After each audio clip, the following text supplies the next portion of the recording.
नमस्कार दोस्तों, मैं देवेंद्र शर्मा, न्यूरोथेरेपिस्ट, आरोग्यम न्यूरोथेरेपी दिल्ली। और आज इस वीडियो में हम बात करेंगे कि आईबीएस क्या है। दोस्तों, मेरी आपसे एक रिक्वेस्ट है कि यह चैनल एजुकेशनल और अवेयरनेस पर्पस के लिए है और इसीलिए हम दिन प्रतिदिन आपके लिए नई नई वीडियो जो आपको अवेयर भी करती हैं, आपको इंफॉर्मेशन भी देती हैं और आपको सही गाइडलाइंस भी देते हैं। इसीलिए आप इस चैनल को सब्सक्राइब करें और इस वीडियो को ज़्यादा से ज़्यादा शेयर करें जिससे कि अधिक से अधिक लोगों तक ये जानकारी पहुंच पाए। तो आइए बात करते हैं आईबीएस क्या है। सबसे पहले आपकी जानकारी के लिए मैं बता दूं कि आईबीएस कोई भी रोग नहीं है, यानी आईबीएस कोई रोग नहीं है। यह एक साथ आए हुए बहुत सारे लक्षणों का समूह है जिसको हम बोलते हैं इरिटेबल बाउल सिंड्रोम और इसको फंक्शनल बाउल सिंड्रोम भी बोलते हैं। अब मैं आपको बताता हूं कि आखिर आईबीएस है क्या। पूरी की पूरी आंत की कार्य प्रणाली में आई गड़बड़ी की वजह से जो समस्या आती है उसको आईबीएस बोलते हैं। यानी हमारी लार्ज इंटेस्टाइन में खास करके उसकी कार्य प्रणाली जो है, उसके कार्य करने की जो पावर है, उसकी जो बॉल मूवमेंट है, उसमें अगर कोई भी गड़बड़ आ जाती है तो उसको हम इरिटेबल बाउल सिंड्रोम बोलते हैं। विज्ञान ऐसा मानती है कि more than 10% population of the world suffering this problem, यानी पूरे विश्व की 10% आबादी आईबीएस को फेस कर रही है, आईबीएस से ग्रसित है। इसीलिए यह जानना जरूरी है कि आखिर आईबीएस है क्या, और अगर आईबीएस हो भी गया है यानी आपको आईबीएस है भी, तो उसके जनरल सिम्टम्स क्या क्या होते हैं। क्योंकि आईबीएस टोटली मैंने अभी आपको बताया कि एक साथ आए हुए लक्षणों का एक समूह है जिसको हम इरिटेबल बाउल सिंड्रोम बोलते हैं। तो इसमें क्या क्या सिम्टम्स दिखाई देते हैं।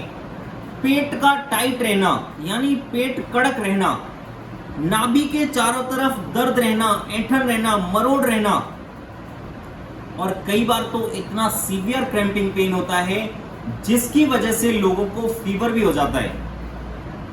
जी हां, आईबीएस की वजह से क्रैम्पिंग वाले पेन से, यानी जो मरोड़ उठती हैं, जो पेन होता है, जो ऐंठन होती है, उसकी वजह से कई बार लोगों को फीवर भी हो जाता है। दूसरा और सबसे मुख्य लक्षण इरिटेबल बाउल सिंड्रोम में लोगों को कॉन्स्टिपेशन की प्रॉब्लम होती है।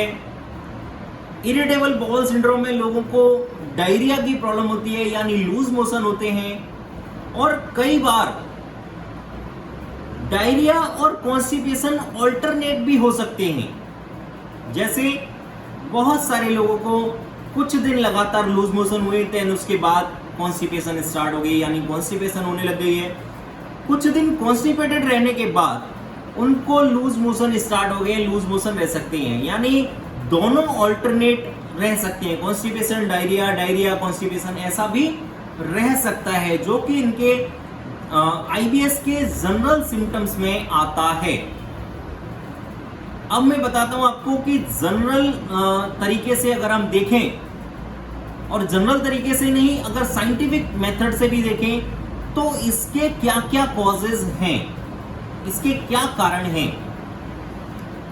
दोस्तों, मैं आपको एक चीज बता दूं, विज्ञान के पास यानी साइंस के पास आईबीएस का कोई भी ठोस यानी एक्यूरेट सिम्टम नहीं है। एक्यूरेट कारण नहीं है। क्यों? क्योंकि ये तो एक सिम्टम्स जो आ जाते हैं, सिम्टम्स को नाम दिया हुआ है कि इरिटेबल बाउल सिंड्रोम हो गया, लेकिन ऐसा माना जाता है कि आपकी जो लार्ज इंटेस्टाइन है वो बहुत ज्यादा डिस्टर्ब होने की वजह से बहुत ज़्यादा इरिटेट होने की वजह से आपको आईबीएस की समस्या हुई है। अब वो बहुत ज़्यादा इरिटेट या बहुत ज़्यादा डिस्टर्ब कैसे हुई, उसमें बहुत एक्स्ट्रा कोई खिंचाव हुआ,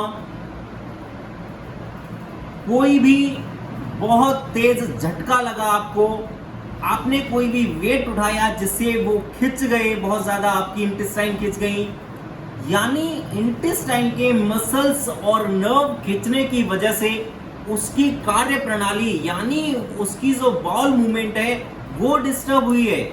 और इसीलिए कई बार हमने देखा है कि अगर उसके मसल्स और नर्व स्टिफ होते हैं यानी अकड़े हुए होते हैं तो हमारा पेट टाइट महसूस होता है, हमें कॉन्स्टिपेशन की प्रॉब्लम होती है, हमें ब्लोटिंग की प्रॉब्लम होती है, हमें गैस ट्रबल होता है, हमें नोजिया फील होता है, कई बार वॉमिटिंग सेंसेशन होती है। ये सारी चीजें कॉन्स्टिपेशन में होती हैं जब हमारा पेट टाइट रहता है, जब हमारे इंटेस्टाइन की मसल्स जो हैं वो बहुत ज़्यादा टाइट रहते हैं। अब अगर हम लूज मसल्स की बात करें यानी बहुत कोई प्रेशर आने के बाद हमारे इंटेस्टाइन के मसल्स जो हैं वो बहुत ज़्यादा लूज हो गए हैं, तो उस कंडीशन में लूज मोशन होते हैं। और लूज मोशन की फ्रीक्वेंसी भी सुबह बिस्तर से उठने के बाद ऑलमोस्ट 11 बजे तक, 10 से 11 बजे तक जो फ्रीक्वेंसी रहती है उसमें इंसान को कई बार 4-5 बारी भी जाना पड़ जाता है। और दोस्तों मैं आपको एक चीज़ बता दूं कि जब इंसान को लूज मोशन होते हैं, उसका मोशन यानी उसका स्टूल ठीक नहीं होता, उस कंडीशन में कई बार लोगों को म्यूकस आता है स्टूल में, और ऐसे ही लोगों को मोशन पास करने के बाद, स्टूल पास करने के बाद यानी मल त्याग करने के बाद बहुत कमजोरी का सामना करना पड़ता है।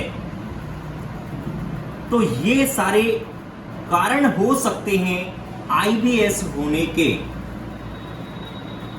अब मैं आपकी जानकारी के लिए एक चीज बता दूं जो बहुत महत्वपूर्ण चीज है, बहुत ध्यान देने वाली चीज है कि आखिर आईबीएस किस उम्र के लोगों को सबसे ज्यादा प्रभावित करती है, यानी इरिटेबल बाउल सिंड्रोम की प्रॉब्लम किस एज ग्रुप में सबसे ज्यादा देखी जाती है।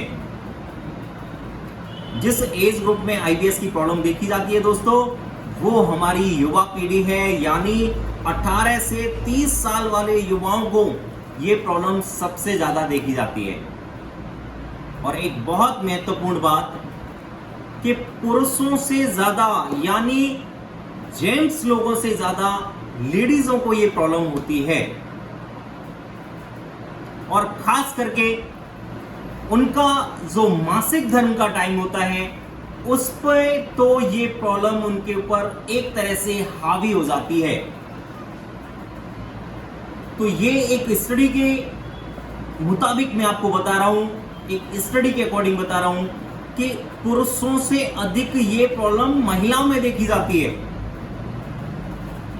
तो अब ये तो रहा कि आईबीएस क्या होता है, इसके सिम्टम्स क्या क्या होते हैं, और हमने कॉजेज पे बात की, और क्या क्या प्रॉब्लम इंसान फेस करता है, किस उम्र वाले लोगों को ये ज्यादा होती है।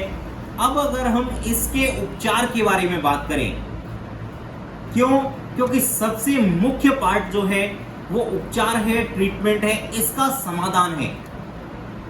दोस्तों न्यूरोथेरेपी के पास आपकी आईबीएस की समस्या का 100% इलाज है, सॉल्यूशन है, और वो भी परमानेंट सॉल्यूशन है।